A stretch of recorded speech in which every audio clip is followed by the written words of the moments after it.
capture. I thought so too. I wonder if we could discuss some of the episodic television series that you were involved with in and around the 50s. We certainly can because they were episodic television. Was fun if you were very fond of the person who was starring in it, and I had a lot of very good luck. The Donna Reed Show. Again, was that already on the air when you joined? Oh, yes, yes. Donna Reed Show, parenthetically, I was engaged by a man called Bill Dozier to come in directly after the Jack Benny Show to become head of programming for a major studio, Screen Gems, which was owned by Columbia Studios. And I was to be next to Bill Dozier in command of the whole network. Big executive job. Exciting. And my office got furnished, and it was all lovely. On the Columbia lot? Screen Gems lot, yes. Yes. Which was in the valley? So, no, it was at the on Gower. Gower. Which is right near Hollywood and Vine. Yeah. And so I got in my office, stationery was printed, and about a week later, Mr. Dozier came and said, called me and said, we need to have lunch in the next few days. And I said, well, Bill, anytime available, I'm available. I'm just getting started here. He took me to lunch, and he said, you may want to know why I'm taking you to lunch. And I said, I imagine it's because you're a big fan of mine. And he said, no, it's because I've just been fired. And even though you've only been here a week, you're going to be fired too, because you're my man. Right. Well, there was an enormously long pause that lasted about a year. In any event, I was fired from that job, but an executive at Screen Gems, Harry Ackerman, converted my contract into a producer-director contract for the length of the time that I had been signed for as the boss of the lot. And during that time, I directed a number of shows that were done by Screen Gems called The Donna Reed Show, which was great fun. It was, and that was been on the air for quite a while and was highly regarded. And we should explain, Donna Reed was a motion picture actress. Yes. Who had made the transition into television. Yes, but was the star of this show for some time. It was a domestic situation kind. Yes, there was a whole batch of them at that time. Father Knows Best, all of those shows. But the Donna Reed Show was extremely successful, and I didn't ruin it. And then under the same contract deal, Bill Wyndham and Inger Stevens, an absolutely sensational couple, did The Farmer's Daughter, which Loretta Young had done. And won an Academy Award? Won an Academy Award for it, but this was in television, and I did a number of episodes of that. And apparently Miss Stevens was a troubled young woman. She very soon afterwards took her life. She had a bad time after, but not as a result of anything I did or the success of the show. I think we should make that clear. And then, let's see. And Columbia, or Screen Gems, was then known as sort of the house of comedy. Yes, it was. They specialized in comedy. Yes. And you were doing all of this for CBS, as I think. Well, it depended on what Columbia had what network Screen Gems had the show sold on. So I'm not altogether sure. But there were a whole batch of those things I did episodically. For instance, Bewitched, Elizabeth Montgomery, enormous success, was produced, the pilot of it. The director, Bill Asher, a very talented man, was to direct it, but was involved in another project So who did they call on to do the pilot of Bewitched? Freddie de Cordova. And I did that with Elizabeth. And When you did that pilot, could you have any sense that it would be the enormous success that it was? no, you always hope, I knew how talented she was, and I knew when she wrinkled her nose that Agnes Moorehead would show up standing next to her, and there were a lot of technical concerns about it doing that. But those are the kind of shows, episodic shows. Burke's Law, I did that one. Was that Gene Barry? Yeah, Okay. yeah. I did a whole batch of things. Doris Day, the Doris Day Show. These were things that I look back on. They all turned out to be very good, and had already turned out to be very good in many cases before I came in. But they were very, very fascinating jobs. Didn't you work The with Smothers Brothers. I did the original Smothers Brothers show. And that's where Tommy played an angel. And now that angels are so popular again on television. He was an angel who kept interfering in his brother's, career, life, yeah. yes.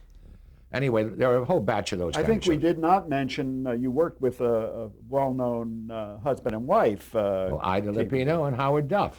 And please tell us about that show. The title of it was? Mr. Adams and Eve. And I believe it was, I may be making a judgment, it was the first truly sophisticated comedy on television.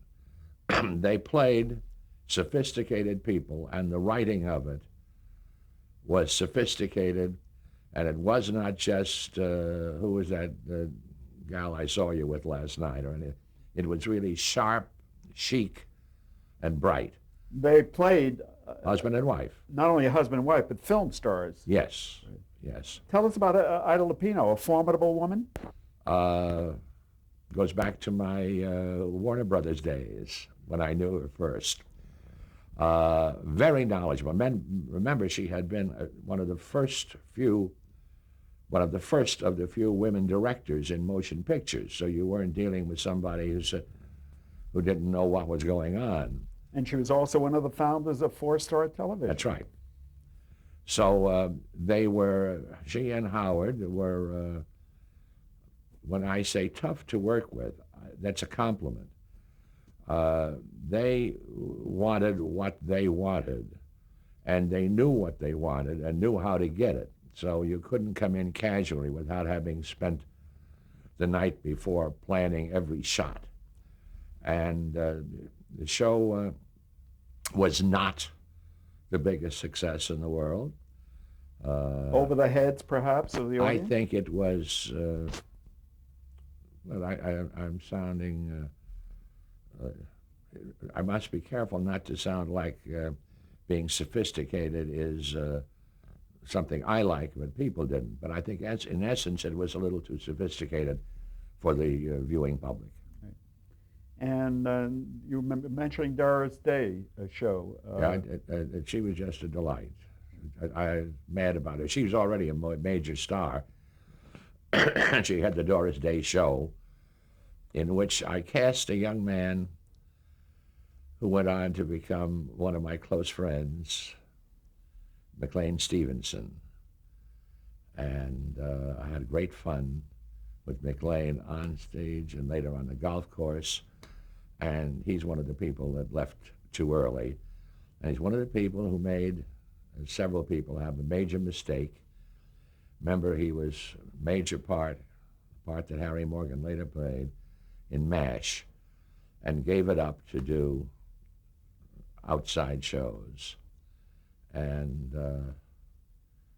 nothing ever happened very much after that. The other shows didn't work particularly well. Hello, Larry, and shows like that became a joke because he had given up such a major success for him. And I cast a rather aging former motion picture star, Lou Ayres, as an older man in the Doris Day show. And that brings you back to something nobody will remember, when All Quiet on the Western Front, in which he was a young man with Owen Davis Jr. playing in that. And even I was young when they did that. Right. And of course, had gotten some notoriety because he was a conscientious objector during World War II. Yeah. But he was wonderful in that part. Well, tell us about casting. How important is casting to the success of these shows? Obviously, and I don't mean obviously that it's a silly question. I mean, obviously, a show depends enormously on the people who are playing the major parts. It's tough to find people who are good enough to play the major parts in television or motion pictures. You know, it's all right to think of Gable, but then you got to bring up Tom Hanks. You know, you can bring up Errol Flynn and you bring up Schwarzenegger. But just remember that well written and well acted is important. One is as important as the other. I was thinking in terms of chemistry, that the cast has to fit together. Well, you're lucky if that happens, because everybody comes, and sometimes it doesn't happen, as one reads in the papers, or they'll stay only if they get $1 million an episode or whatever it may be. Otherwise, or they leave because they get a job in a motion picture and they think that's more important. But casts and writing are God-given blessings if you happen to have good writing and the proper casting. Did you get involved in casting at all? Oh, yes. Yeah. Yes. It's important to. Now, of course, if you had a lot of experience, as I've had, you knew the backgrounds of a lot of the people you were recommending. So you could say it isn't just, what about this fellow? But you could say, I saw this fellow and he's just great, and so and so. You may have seen him in a nightclub. You may have seen him singing. You may have seen him in a play. But it's nice if you had some actual knowledge of the person. Now we're into the 60s, and in this period you became associated with an enormously successful television series, My Three Sons. Yes, and a delight it was. Please tell us something about that. I would guess that, now that show had been on for a number of years before I came with Before you joined. it. Was that a Don Feddersen show? Don Feddersen, yeah. And I met with him, and I don't know the background. I really don't know. I'm not saving any face of who had done it before. It was an enormously difficult show to do. Why? Because Fred McMurray's contract called for him to work 55 days a year, and the schedule called for the show to take place on 125 days a year. So you had him 3 times a year for about 15 or 17 days apiece. But you shot everything around him for 125 days. So you would shoot on one day bits and pieces of Fred in 20 different shows. Coming down the stairs, going out the door, talking to people on the phone, for 20 different scripts, different wardrobe, all of those things. Now he'd go away for 4 weeks, 8 weeks. Now, with the aid of cameras and film that you could look at, you now shot all the other people talking to me or a stand-in as if they were talking to Fred, who was out somewhere and playing golf. So then Fred would come back. You'd go ahead and shoot 15 more scripts. He'd go away, and your company would come back in, and they'd shoot in one day part of 20 scripts, changing wardrobe, doing all of those things. And Polaroids were unbelievable. No, no, no, no. You were sitting in that chair. You weren't over here. And so that was the problem of the show. And the fun of it was how delightful he was to work with and how much fun Bill Demarest was and the kids. It was great fun, but it was a mathematical equation not to be believed. And the trick was for the audience not to see the seams. When you put it all together, it was just as if Fred had worked every single day. Now, Fred MacMurray had made his reputation, as did some of the other people that you worked with, in motion pictures. Oh, yeah. Did television then revive their careers? Was this a lifesaver for them? I think in Fred's case, often, during the time he had off, he was doing Flubber and various shows for Disney. But as a direct result of his career being revived by television? No, I think Double Indemnity and those things were never forgotten. But the pay, you must understand, is not like, for motion picture people, not like it is today when people get these $20 million a picture. They got good salaries, don't misunderstand. But television went on, if you had a hit, you went on and on and on, and making a good salary each week in that. I don't know, in answer to your question, nobody comes to mind quickly who had been a star, whose star waned, then went into television, and then came back as a... Bob Cummings, Donna Reed. Yes, but I don't know that their careers became great again. Well, Donna Reed then went into From Here to Eternity off of, certainly after television. I guess it was. And won an Academy Award, I think, for it. I mean, there was people who were not very kind to television would say it's the home of has-been movie actors. You think that was unfair? Yes, I do. Anytime you're looked at by 100 million people a night or whatever, and do something successfully, I don't think you're dropping down in class at all.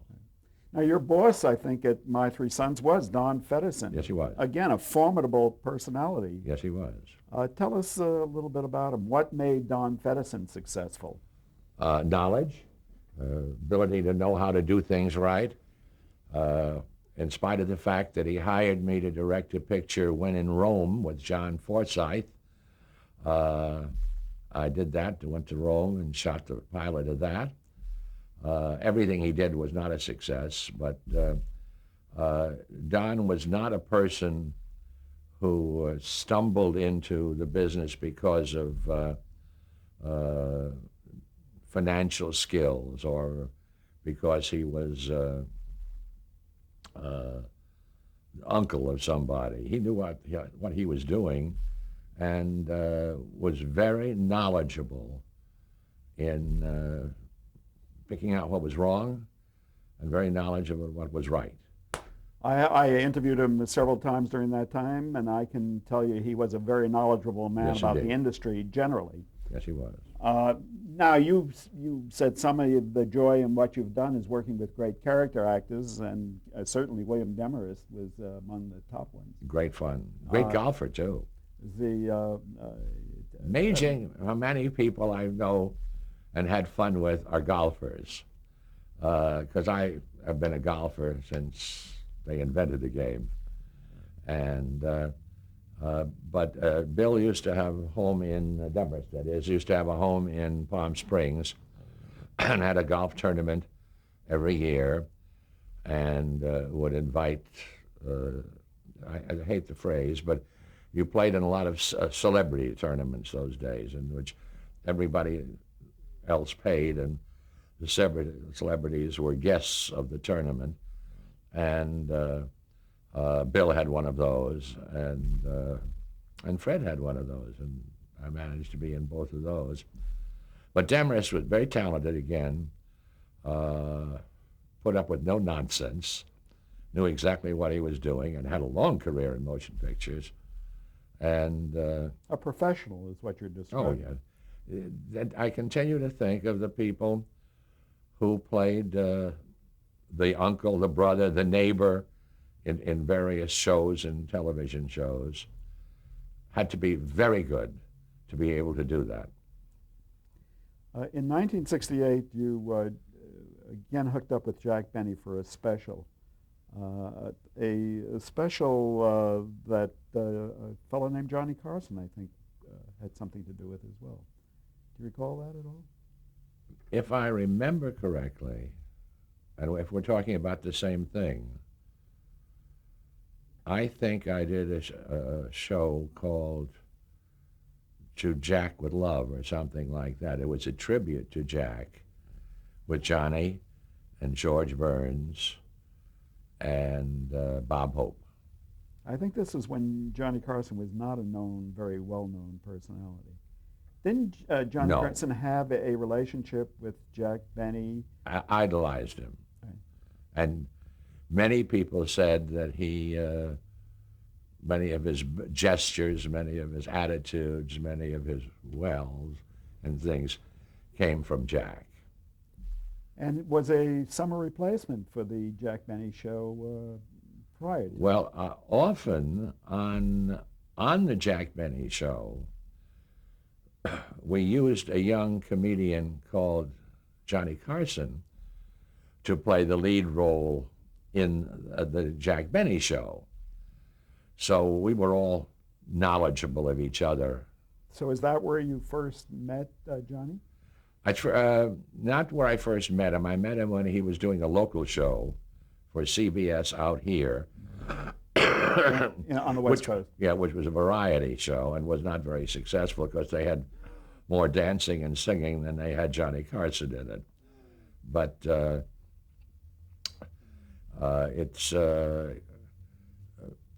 Johnny also had a local show out here in California called Carson's Cellar, and interviewed people down there.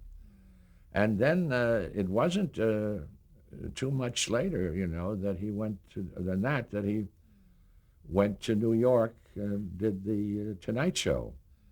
If we want to time this, I started it in 1970 Yes. as a producer, and he'd already been on the show for 5 or 6 years.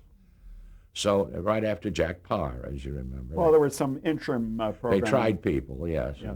Mm-hmm. You left My Three Sons to go with That's right. Carson. Oh, that was taking a chance, wasn't it? Not in my mind. I got a phone call from Sonny Werblin, who was Johnny's business manager. And worked for MCA. Mm-hmm. And Dave. And later started or maybe already had started helped start the American Football League with the New York Jets. That's right. And Dave Tevitt, who was one of the heads of NBC. He was a man in charge of talent. That's right. They called me and said, Johnny is making a change. Johnny had made 4 changes in producers in the first 6 years. And they said, would you be interested in coming to New York and doing the show? And I said, well, I've still got half a season of My Three Sons to do. Let me check on what the situation is. And I checked with Pedersen, and he said, by all means, go with Johnny after you finish doing My Three Sons. So I reported that to Sonny Werblin and to Mr. Tebbett, and strangely enough, the answer was, Mr. Carson will wait for you. So on October 10th, 1970, I started to produce The Tonight Show starring Johnny Carson. Now you were coming out of situation comedy and going into late night review. Yes. That was a big change. But I had done obviously specials with Lucy and specials with a lot of people, so that yes, but you're absolutely right. It is a totally different business. Than a variety show is one thing, but doing a a night talk show is completely different, yes. So were you nervous about that? Did you prepare? Of course. I think anybody who's trying something new and is very anxious not to flunk is nervous. But I had a lot of people on that show who were helpful. And I stayed about 10 days after the 10th of October in watching what was being done, how the show was being booked. And the very nice gentleman who was being replaced took me in hand and went over things that I should know. Would you care to identify that? What? Identify that person? Rudy Tellez. Very nice. I also received, very shortly after, a photo of Johnny with thanks for everything and the 4 names of the people who preceded me written and scratched out, and then Fred down at the bottom. Now, here you were coming aboard as a producer, not as a director. That's right. Did you miss not being a director anymore? Only the residuals. Screen Directors Guild is very helpful in that, and the Producers Guild wishes it could be. But I was very thrilled. And had Johnny already made his mark? I mean, was the show already well on its way? Yes. I would like to say I could take credit for it, but he was already a big hit when I came with him. Who were the people that were regulars?